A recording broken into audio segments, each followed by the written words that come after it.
नौसेना दिवस पई प्रस्तुति जोरदार। डिसेम्बर 4 तारिख में पुरी फ्लैग बीच ठारे अनुष्ठित हेबो नौसेना दिवस। एथिपाई प्रस्तुति को जोरदार कराଯାଇଛି।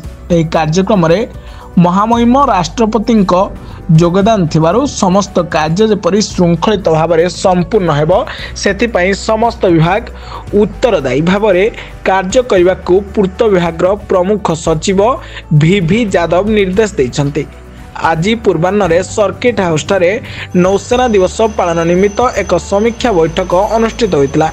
एथिरे अध्यक्षता करी श्री यादव नौसेना दिवस पालन सह महामहिम राष्ट्रपति गस्त पई जो विभाग को दायित्व दि जाइछि ताकू निर्धारित समय मध्य पूर्णांग करने को परामर्श देथिले। कोनोसी विभाग किछि समस्या रहुतिले ता तुरंत जिलापाल दृष्टि को आनी समाधान करने को से परामर्श देथिले। बैरिकेड निर्माण, रास्ताघाट मरामती, पानीय जल व्यवस्था, शौचालय व्यवस्था, आईन श्रृंखला व्यवस्था, ट्रैफिक नियंत्रण, पार्किंग व्यवस्था, अग्नि निर्वापक व्यवस्था, स्वास्थ्य व्यवस्था, एम्बुलेंस व्यवस्था, परिष्कार परिच्छन्नता व्यवस्था, बीच स्वच्छ रखा को अधिक मानव संबल उपयोग व्यवस्था, निरवच्छिन्न विद्युत व्यवस्था सह विकल्प विद्युत व्यवस्था करने को श्री यादव निर्देश देथिले।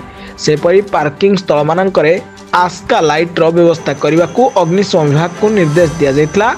जिलापाल सिद्धार्थ शंकर स्वाई, एसपी विनीत अग्रवाल विभिन्न कार्य रे अग्रगति संपर्क में सूचना देथिले। डीएफओ विवेक कुमार, अतिरिक्त जिलापाल राजस्व कैलाश चंद्र नायक, अतिरिक्त जिलापाल प्रशासन शरद चंद्र बेहेरा, पौर निर्वाही अधिकारी अभिमन्यु बेहेरा, नौसेनार वरिष्ठ अधिकारी और अन्य जिला स्तरीय अधिकारी प्रमुख जोगदे आलोचन में अंशग्रहण करथिले। पुरीरू रमेश साहू, ब्लैक न्यूज ओडिया।